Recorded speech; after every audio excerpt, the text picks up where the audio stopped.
జై భీమ్ 99 న్యూస్ కి స్వాగతం. నిజామాబాద్ జిల్లా భీమ్గల్ పట్టణంలో అక్రమంగా చర్చి నిర్వహిస్తున్న పాస్టర్పై చర్యలు తీసుకోవాలని మాల సంఘ సభ్యులు మున్సిపల్ ఆఫీస్ ముందు బైఠాయించి నిరసన తెలియజేశారు.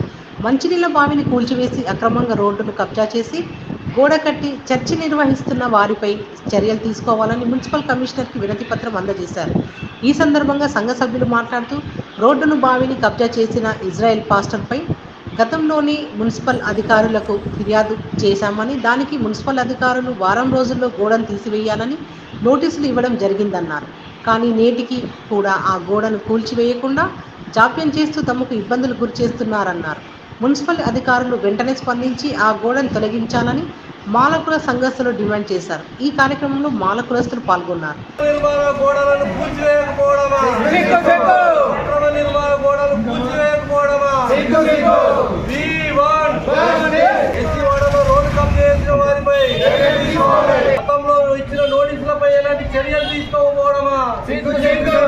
గతంలో మున్సిపాలిటీ ఇచ్చిన నోటీసులపై చర్యలు తీసుకోకపోవడమా, మున్సిపాలిటీ ఇచ్చిన నోటీసులపై చర్యలు తీసుకోకపోవడమా.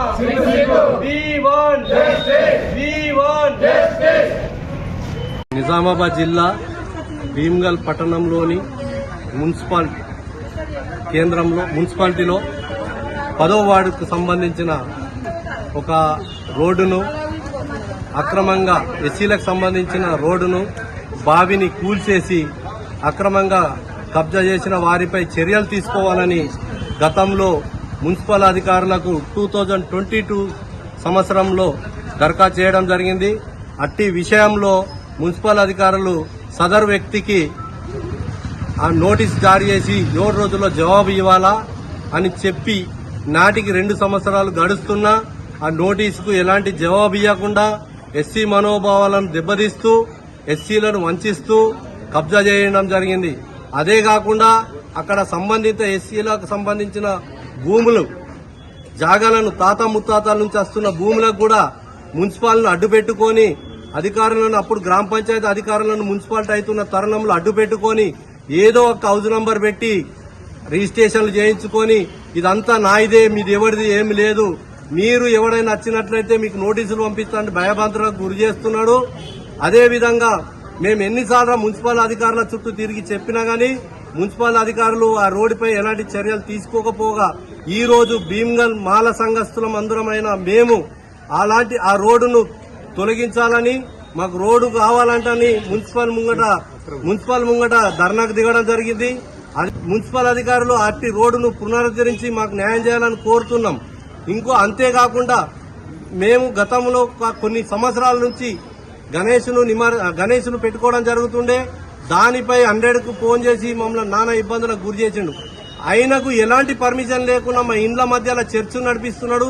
అట్టి చర్చిని కూడా తొలగించాలని నేడు మేము ముక్త కంఠంతో మున్సిపల్ అధికారులకు దరఖాస్తు ఇచ్చడం జరిగింది. వీటిపై చర్యలు తీసుకొని మా మాల కులస్తులకు మా హిందూ మనోభావాలను దెబ్బతీయకుండా మాకు న్యాయం చేయగలని కోరుతున్నాం.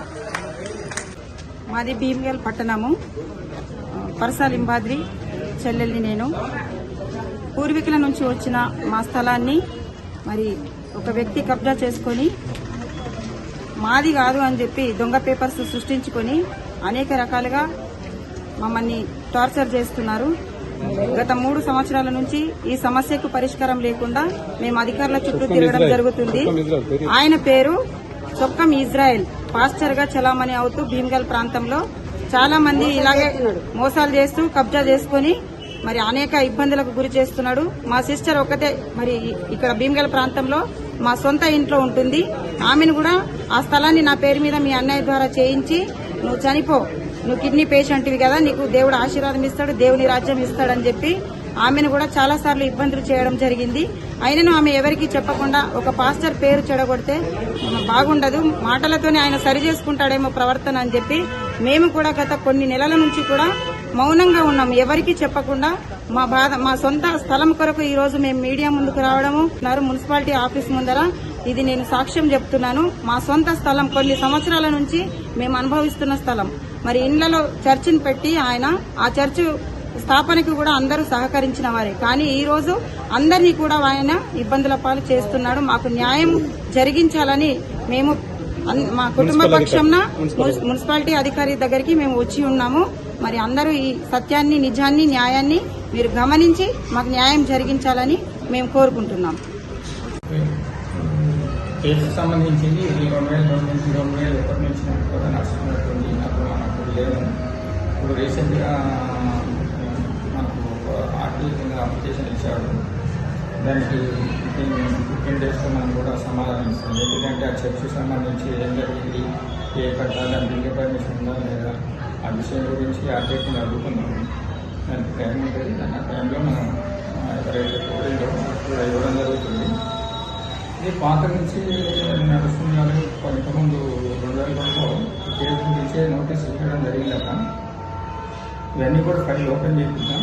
కంప్లైంట్ ఆఫీసర్ కావడంతో బోత్ సైడ్ కోర్టు కేసు కూడా ఉన్నదనుకున్నాం. ఆ కోర్టు కేసు ఏంటి, తర్వాత వాళ్ళ దగ్గర ఉన్న డాక్యుమెంట్స్ ఏంటి, వీళ్ళ దగ్గర ఉన్న డాక్యుమెంట్స్ ఏంటి అని చూసిన తర్వాత ఆ కంప్లైంట్ ఆఫీసర్ ముందుకు పోతుంది.